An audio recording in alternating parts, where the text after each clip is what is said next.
when we think about this passage, one of the things that comes to me is thinking about destination versus direction. Sometimes you can have the right destination in all the wrong directions. And so when I literally had this experience a couple of weeks ago where one of my colleagues was trying to get to a place that we were meeting, and they reached out and they called and they said, hey, I've put the directions in, but it doesn't have me where I'm supposed to be. And so we started trying to backtrack. Okay, where are you? Can you look around and see where you are? And they're like, okay, there's a parking lot here, there's this there, there's this landmark here, and we're saying, okay, you are nowhere where you're supposed to be. None of those landmarks make any sense to anybody in the room, but keep sharing where you are. And so they said, hey, I put the address in. I put the address in that you guys gave me. Well, it turns out that when you put the address into a certain map that they happen to be using, it takes you to an entirely different location. And all of the directions are wrong. So you put in the right address, but you took all the wrong steps. And so it doesn't really matter if you put in the right address. You took all the wrong steps, so you ended up in the wrong place. Does that make sense? And so and when you look at this text, there are a lot of steps. Even though this is Israel, and Israel has proclaimed and professed that they worship the one true God, there are a lot of steps that they are taking that is not getting them to that destination. It's getting them to an entirely different destination. And so this destination is actually a road towards judgment. That's where they're heading, based on all of the wrong steps that they're taking. So I want to talk about these steps that are leading to this road to judgment, and then I want to talk about what's actually in this road of judgment that they are experiencing, and then I want to spend a few minutes talking about the right steps that we need to take to get to the right place. And so as you look at this text, beginning at verse 4, there's a couple of questions that serve as steps that are on the road to judgment. The first question is, who will actually lead us? Verse 4. They made kings, but not through me. They set up princes, but I knew it not. With their silver and gold, they made idols for their own destruction. You see, whenever we answer this question, who will lead us, with our wisdom rather than God's wisdom, we are taking steps towards trouble and away from God's protection and away from God's blessing. We are choosing kings. This is what Israel is doing. They're choosing kings at this point without consulting the king. Israel has not considered carefully as they appoint leaders to lead God's people, whether God desires for them to lead God's people, the people that they're calling and appointing to lead them. You know, one of the swiftest ways for the church to move away from the blessing of the Lord is for the church to use worldly standards and worldly qualifications to appoint its leaders rather than spiritual and divine ones. You see, Israel has sought leaders in accordance to their own knowledge. Israel has sought leaders in accordance to their own wisdom and not the knowledge and not the wisdom of God. And thus it has led to the trouble that we're about to read. But that's not the only steps away from God's protection and blessing that you can take. One question is, of course, who will lead us? But another question is, who will we actually worship? Verse 5 and 6, it says, I have spurned your calf, O Samaria. My anger burns against them. How long will they be incapable of innocence? For it is from Israel a craftsman made it. It is not God. The calf of Samaria shall be broken to pieces. Israel's leaders, instead of turning their devotion and their dependence towards the God of the universe, erected golden calves like they did coming out of Egypt. And they point the people's devotion towards the calves rather than God. And this infuriated God. God says, my anger burns against them. He says the calf will be broken to pieces. Remember, our God, according to himself, is a jealous one. Exodus chapter 34 and 14, it says, for you shall worship no other God, for the Lord, whose name is a jealous God. We invite disruption into our lives when we introduce golden calves into our lives to depend on rather than God himself. You see, brothers and sisters, the created cannot adequately and fully protect, defend, and provide for the created. Only the Creator can. And whenever we invite the created to serve the role of the creator, we introduce trouble into our lives. And not only can the created not properly serve the created, only the creator can, neither can a dead idol properly, adequately, fully protect, defend, and provide for the living. Only the living God can. And saints of God, we invite trouble into our lives when we try to bring dead idols into our lives to protect, defend, and provide for us. Let me ask you a question this morning. How is your life reflecting this truth right now in this moment? Does your life reflect trust, and does your life reflect dependence on the God of the universe? Or does your life reflect trust and dependence on the gods of this earth? Money, power, sex. How is your life reflecting the truth that my provision, my protection, my security, my defense cannot come from the created? It can only come from the Creator. How is your life currently reflecting this truth that my dependence or my protection, my provision, my security cannot come from dead idols like money, power, and sex? It can only come from the living God. How is your life reflecting that truth right now? What other steps do we see that are leading us away from God's protection and blessing? Who will we serve? Or not rather who will we serve, but rather who will we worship? Who will lead us? Where will we sow? Verse 7, for they sow the wind rather, and they shall reap the whirlwind. The standing grain has no heads. It shall yield no flour. If it were to yield, strangers would devour it. The idea here is that when you sow something, the wind is considered fleeting and in some sense worthless. You're just kind of basically almost like you're just throwing something, you're just waving your hand, so to speak. And so sowing to the wind means you're sowing something fleeting and you're sowing something worthless and insignificant. But when we sow worthlessness, when we sow insignificance from our lives or into our lives, you will get something back. God says, the whirlwind. So you sow worthless things in, but you get destruction back. Do you see that? Galatians chapter 6, verse 7 and 8, it says, do not be deceived. God is not mocked. For whatever one sows, that will he also reap. For the one who sows to his own flesh will from the flesh reap corruption, but the one who sows to the Spirit will from the Spirit reap eternal life. We are never simply sowing frivolously and not producing something in return. You're not sowing emptiness and not producing something in return. You don't get emptiness back for emptiness sown. Are you tracking with that? You don't get triviality back for triviality sown. You don't get worthlessness back for worthlessness sown. When you live a life of emptiness and when you live a life of triviality and when you live a life of worthlessness, you are reaping something in return. And that oftentimes is destruction.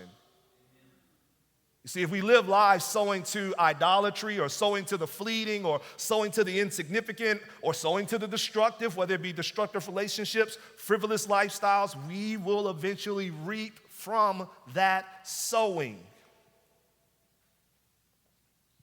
What other steps push us away from God's protection and blessing? Which, by the way, you guys know, for those of you all who have not been here, we're doing a flyover type of sermon series through the minor prophets. And so we're quickly covering 3 chapters today because that's how we're tackling the minor prophets. So we're working through 8 through 10. So we're gonna move pretty fast through all these verses. But what other steps do we see as it relates to steps that we are moving away from God's protection and God's blessing on the road to judgment? Here's another step. Who will we align with? Verses 8 through 10. Israel is swallowed up already. They are among the nations as a useless vessel, for they have gone up to Assyria, a wild donkey wandering alone. Ephraim has hired lovers. Though they hire allies among the nations, I will soon gather them up, and the king and princes shall soon writhe because of the tribute. Israel is seeking strong nations to partner with. even if those nations are evil, because their goal is protection at all costs. Their goal is power. But because they've discounted the Lord in their calculation for protection and in their calculation for provision, and because they bring very little to the table with these nations, they are ripe for the picking from these nations. It says Israel is swallowed up. Already they are among the nations as a useless vessel. They're brokering agreements, but they don't even know what they're getting into as they broker these agreements. Who will we align with? If we think that pragmatism is the only thing that matters, and so I'm just going to partner myself with the people who are going to get me where I want to be, regardless of what those people stand for, regardless of what those people represent, regardless of whether those people care for others or not, then we are sadly mistaken if we think that will not carry consequence and penalty, as Israel sees. Verses 11 through 14, we see another step that leads us towards judgment. How will we worship? Verse 11, it says, because Ephraim has multiplied altars for sinning, they have become to him altars for sinning. Were I to write for him by laws, by the 10,000s, they would be regarded as a strange thing. As for my sacrificial offerings, they sacrifice meat and eat it, but the Lord does not accept them. Now he will remember their iniquity and punish their sins. They shall return to Egypt. For Israel has forgotten his maker and built palaces, and Judah has multiplied fortified cities. So I will send a fire upon his cities, and it shall devour her strongholds. Notice something about Israel, saints. They do not lack zeal for worship. They do not lack enthusiasm for worship. It says that Ephraim has multiplied altars for sinning. They have become to him altars for sinning. It says, were I to write for him my laws by the 10,000s, they would be regarded as a strange thing. As for my sacrificial offerings, they sacrifice meat and eat it, but the Lord does not accept them. So they aren't following the law of the Lord. They don't even recognize the law of the Lord, yet they are putting forward altars, and they are erecting altars, and they are putting forward sacrifices. It is not zeal for worship that they lack. It is zeal for worship of the true God that they lack. You know, we can go through the activities, saints. We can go through the gyrations and the rhythms, so to speak. We can do this. We can practice, and we can play this out and kind of act out church and act out worship. But where is the heart? For Israel, they're going through the motions. They're putting up altars. They're erecting monuments, but their hearts are far from God. So it's not just simply if you worship, but how you worship that serves as a stepping stone in one direction or the other. So all of these things are taking place, and as a result, they are stepping towards judgment. And so you see that judgment unveiled in chapter 9. Verse 1, it says, rejoice not, O Israel, exult not like the peoples, for you have played the whore, forsaking your God. You have loved the prostitute's wages on all threshing floors. Threshing floor and wine vat shall not feed them, and the new wine shall fail them. They shall not remain in the land of the Lord, but Ephraim shall return to Egypt, and they shall eat unclean food in Assyria. They shall not pour or drink offerings of wine to the Lord, and their sacrifices shall not please him. It shall be like mourner's bread to them.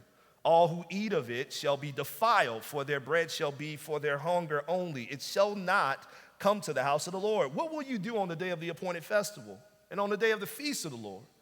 For behold, they are going away from destruction, but Egypt shall gather them, Memphis shall bury them, nettles shall possess their precious things of silver, thorns shall be in their tents. The days of punishment have come, the days of recompense have come. Israel shall know it. The prophet is a fool.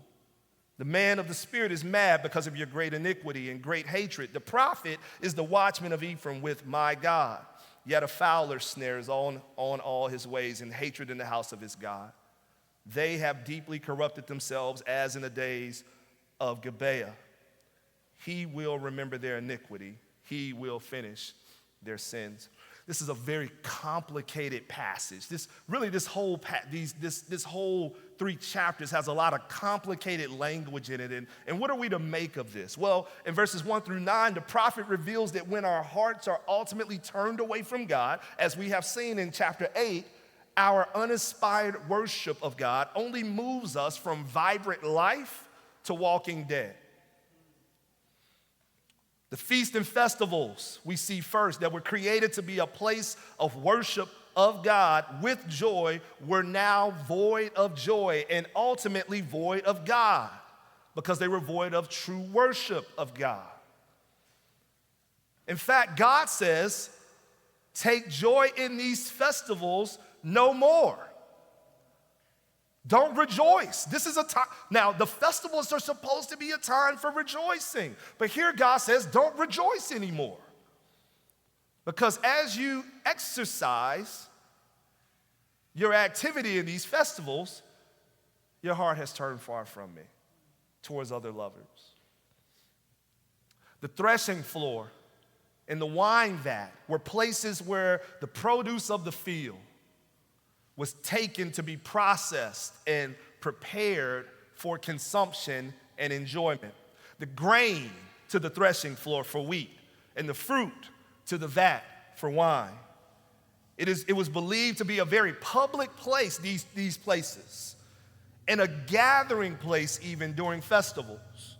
However, in the pagan countries, and in the pagan cities, in the pagan nations, it was also a place for great sin. Because many believed that you might also find idol and cult prostitutes there, where the townsmen would meet and take them to engage in sexual practices in service to the fertility gods and in service to the harvest gods. Why? Because you got wine vats, you got a threshing floor. All these things are about produce and harvest. And so in the presence or in this space, there's festival, there's activity, but there's also gross sin.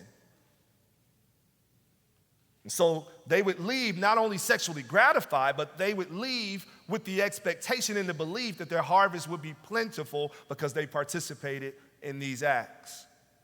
So when we hear the words, you love the prostitute's wages on the threshing floor in chapter 9, we can reasonably assume that Israel has taken this practice into their own camp,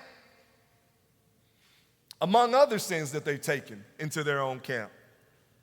And it's prompting the Lord to declare these harsh judgments against them. First, he says that the threshing floor and the wine vat will no longer produce anything useful and nourishing for them. You see, they've left the one who provides. They've left God. So it should come as no surprise that they lose their replenishment. They lose their nourishment. Their offerings of grain, secondly, their offerings of grain and wine are no longer acceptable to him because they've now corrupted the produce that they've produced with idolatry. Thus, it is no longer acceptable before God. In fact, God calls it, did you read that in chapter 9? He calls it mourner's bread. You see, Israel has strict guidance as to what to do with things that have been in the presence of the dead, the presence of corpse. In Numbers chapter 19. Numbers chapter 19, anyone associated with a corpse was declared unclean for an extended period of time. But anyone who touched anything that the unclean person touched was also declared unclean for a period of time. And this is a very startling statement by God, which basically he's saying is that because of your sin and because of your evil and because of your turn away from me, you have not only corrupted all offerings, but you have also corrupted everyone associated with those offerings.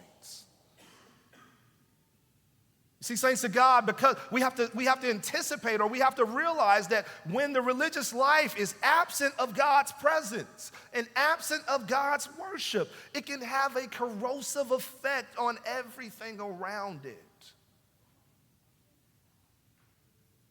Another thing that we see is that as a result of Israel's loss of worship, now the prophet is seen as the crazy one. You hear it in chapter 9, verse 6 and 7. The days of punishment, verse 7, the days of punishment have come, the days of recompense have come. Israel shall know it, the prophet is a fool. The man of the spirit is mad because of your great iniquity and your great hatred. The prophet is the watchman of Ephraim with my God, yet a fowler's snare is on all his ways, a hatred in the house of his God. The more we give in to idolatry, the more God's true words sound antagonistic to us. Does that make sense? The more we give into idolatry, the more God's words sound like bad words. Sounds like bad wisdom. Sounds like wisdom that's to be rejected rather than embraced. When this happens, then the ones who are sharing God's words in its purest forms are seen as the crazy ones, and the unreasonable ones, and the outdated ones, and the ones that don't have any ability to relate to what's going on in the real world. You see, the prophets become the people's source of frustration and the people's source of anger and the people's source of condemnation. Why? Not because God's words have changed, but because the people's appetite has changed. Does that make sense to you? The further we dive down into the rabbit holes of idolatry in the culture, the stranger God's words become to our ears. And we begin to read things in Scripture that are clearly laying out God's will for our lives, and we begin to say, well, I don't know about that. Well, the reason you don't know about that is not because God has changed, but because you are allowing idolatry to have its way in your heart and replace God's wisdom for your own. For example, when we give into the sexual liberty of the culture, and there may be the prophet of God that stands before you and declares that sex before marriage is out of step with God's law. And some people are like, well, I mean, really? Does he really expect us to date and get married and never have sex? That just seems unreasonable, God. He can't be saying that. But that's not God changing, saints. That's idolatry creeping in and producing new wisdom in your life. Whenever that happens, God's law is considered crazy and out of touch. When we give into the divisiveness and the merciless nature of the culture, cutting people off as soon as they step outside of the boundaries of our own ideas, demonizing those who we disagree with, the prophet of God stands up, he declares that the meek and gentle are the ones who are truly blessed. They will inherit the earth. But that becomes unreasonable to us. That becomes unreasonable. Well, I mean, how am I supposed to be meek and survive in this cold world? How am I supposed to be gentle and survive in this cold world? That's not how the real world works, preacher. You understand what's happening there? The idolatry of the culture creeping in, telling you that the strong shall survive. So be strong. Don't let anyone push you around. Don't let anyone talk to you any kind of way. You better say something. You better cut them off if they do something wrong. All of those things are idolatry creeping in. Because when you read Jesus, he's giving you new wisdom that is totally contrary to what you're leaning towards. So you have to ask yourself, why aren't you leaning towards him? And very rarely is it, not very rarely, never is it because he's changed. It's because of the idolatry of the cultures creeping into your life and giving you new wisdom to match up against God's wisdom. All of this is what happens when we allow our life of worship to be poisoned by our idolatry and our chasing of other gods. But our idolatry also has other impacts. In verse 10, we see, like grapes in the wilderness, I found Israel. Like the first fruit on the fig tree in its first season, I see your fathers. But they came to Baal Peor and consecrated themselves to the thing of shame and became detestable like the thing that they love. When we're on the road to judgment, our fruitfulness turns into fruitlessness. To drive the point home further for Israel and driving the point of the impact of idol worship, God takes Israel back to the early days of their covenant relationship with him. He compares Israel in those days, in those early days, to grapes in the wilderness, the first fig on a new fig tree. In other words, they were a surprise relief and a surprise refreshment for the Lord, a fruitful people. But then they gave themselves over to the idols of the land. And when they did, they lost their fruitful nature. You see it in Israel's worship of Baal Peor in Numbers chapter 25. Numbers chapter 25 is what God is most likely referencing here, because this is where Baal Peor is worshiped by Israel.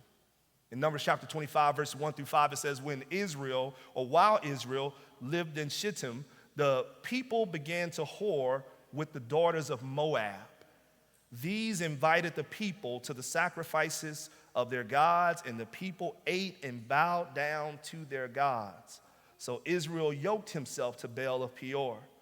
And the anger of the Lord was kindled against Israel. And the Lord said to Moses, take all the chiefs of the people and hang them in the sun before the Lord, that the fierce anger of the Lord may turn away from Israel. And Moses said to the judges of Israel, each of you kill those of his men who have yoked themselves to Baal Peor. See, this worship of this idol again came as a result of this intermingling of cultures that led not just to an innocent adoption of customs and an innocent adoption of traditions, but literally a turning away from God. And these men not only sexually connected with these women from another nation, but they spiritually connected with these women, taking on their gods as their own. And as a result, it cost them their very own lives. Now, hearing that, we might be inclined to think more about the depths of these men, but Hosea seems to be connecting to some of the other ideas being mentioned in this worship of Baal Peor.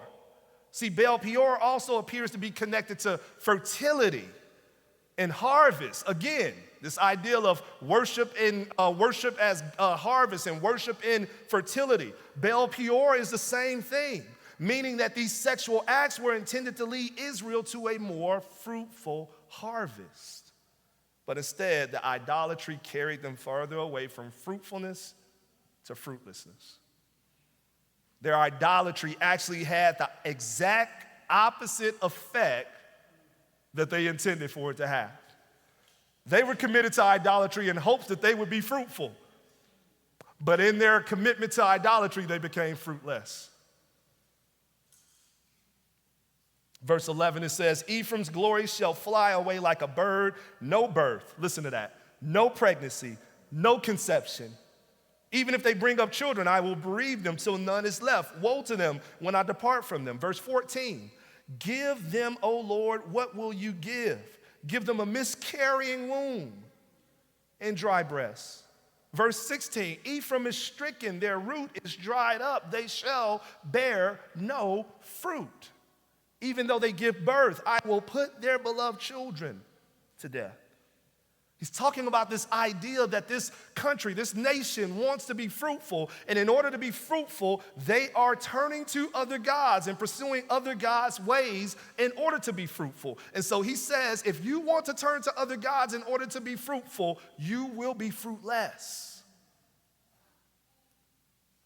Saints of God, idolatry promises prosperity. It promises fruitfulness, but in the end, it always leads to barrenness. Some of us throw it all away for money. Throw all of our connection to God, all of our relationship with God, all of our time with God, all of our fellowship with God. We throw it all away for money because we believe that money will ultimately make us more productive, more fruitful, more joyful, more alive, more happy, or happier. But when we become obsessed with it, it only robs us of our humanity. It deadens us. It makes us less joyful, less fruitful, less productive. We just become zombies, obsessed by the craving. We become zombies chasing the sight or chasing the smell of it, but completely and totally dead and absent of spiritual response. Can you think of anything else besides money that you give yourself over to, that you thought would give you life, that you thought would give you fruitfulness, but only eventually robbed you of that fruitfulness, deadened your senses, emptied you of all spiritual response. Maybe it was a relationship that you knew God didn't have, or that you knew didn't have God supporting your life. But you continued down that path because it made you feel alive until it didn't any longer. Maybe it was a moment where you retaliated against someone that hurt you, or you retaliated against someone that offended you, or maybe you withheld forgiveness from that someone because you somehow thought that it would make you feel better to withhold that, to make them hurt like you hurt, only to discover that it didn't make you feel any better and didn't do anything to take the pain and the hurt away that they caused you. It didn't make you more fruitful, it made you fruitless. This is what idolatry does. Idolatry takes away from God while promising what only God can give you. Moving into chapter 10, we see that the festivals have turned to funerals as a result of this judgment. And we see that the fruitfulness has turned to fruitlessness as a result of this judgment. Now, as we turn to the last chapter, we see that the vine has turned to weeds. Verse 1, it says, Israel is a luxuriant vine that yields its fruit. The more his fruit increased, the more altars he built. As his country improved, he improved his pillars. Their heart is false. Now they must bear their guilt. The Lord will break down their altars and destroy their pillars. For now they will say, we have no king, for we do not fear God. And a king, what could he do for us? They utter mere words with empty oaths. They make covenants so judgment springs up like poisonous weeds in the furrows of the field.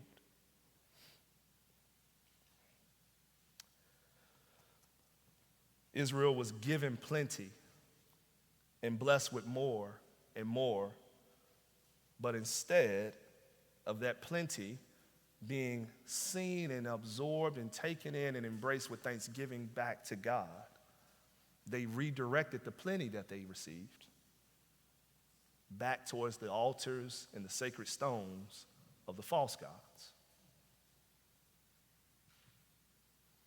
They took the plenty that they were given and they erected more altars to worship the false gods. They erected more sacred stones to worship the false gods. You see, saints, we have an unfortunate tendency to believe that the more resources we have, the easier our problems will be. We have a tendency to believe that the more resources will always answer our problems, or more resources will always answer our problems.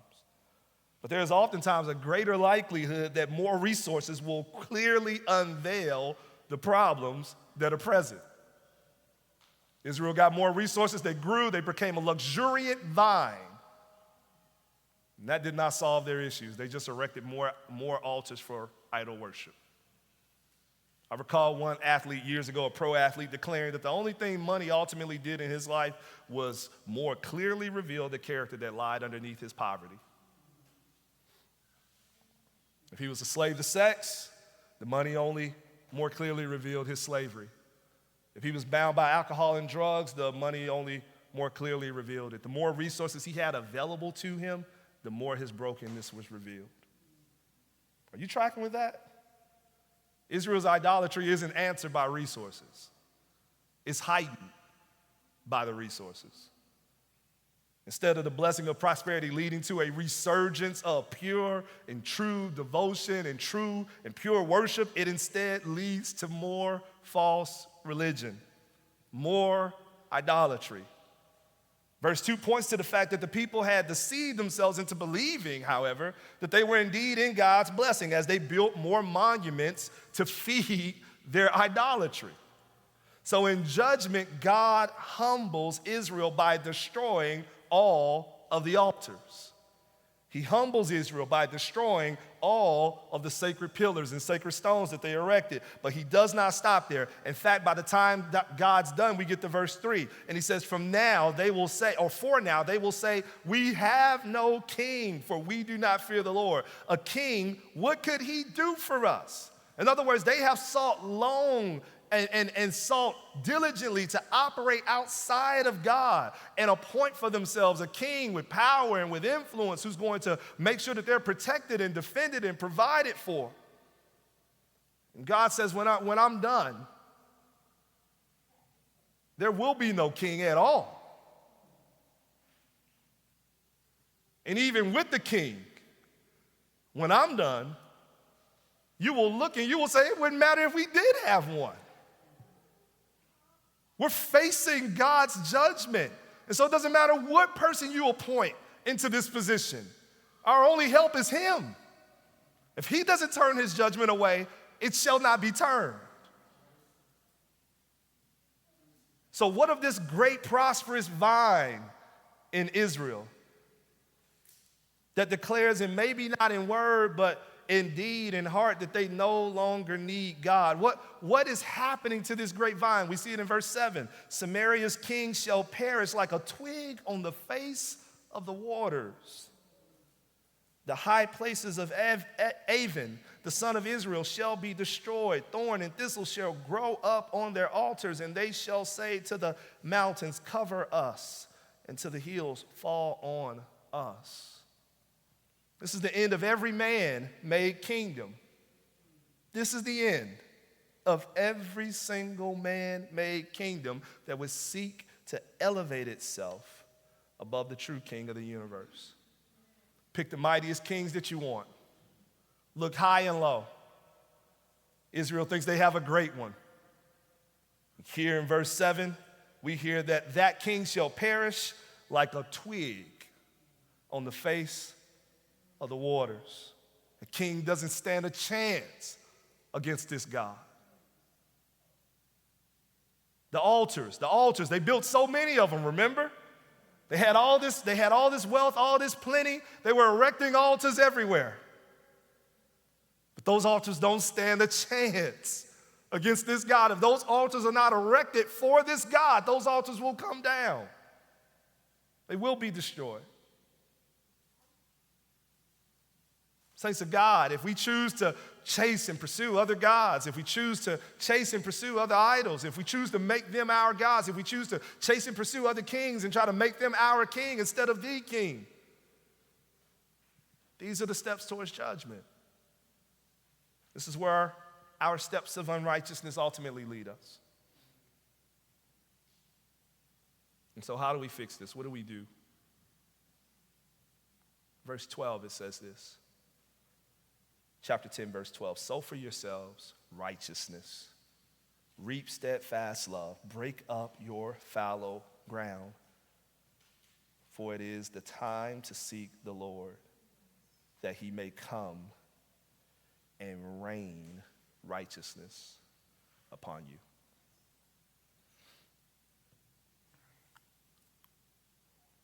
You know, we don't get where we need to go because we're all on this path looking for peace and joy and hope and satisfaction.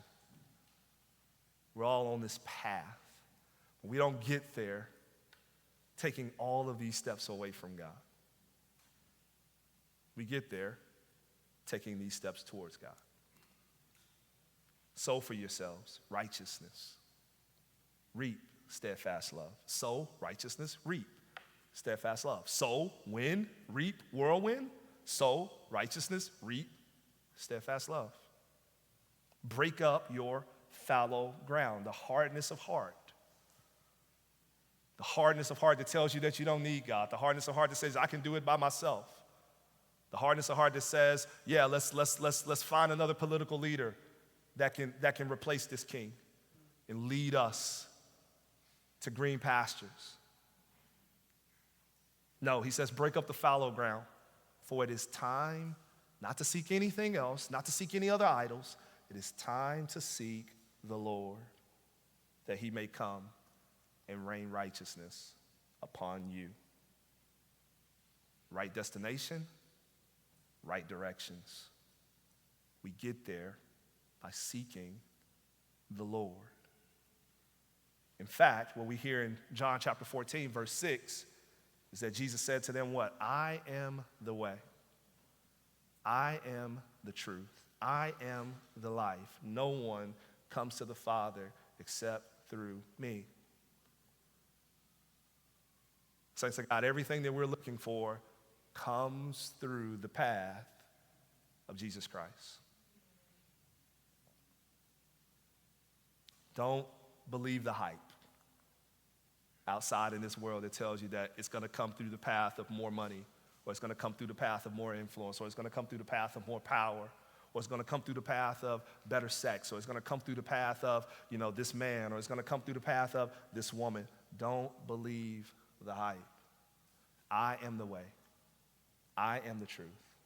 I am the life. No one comes to the Father except through me. It comes through the path of the one who went up on Calvary's hill, hung on a cross, bled and died, took the punishment that we all deserved in order that we might, in his resurrection power, reign with him if we believe and trust him by faith.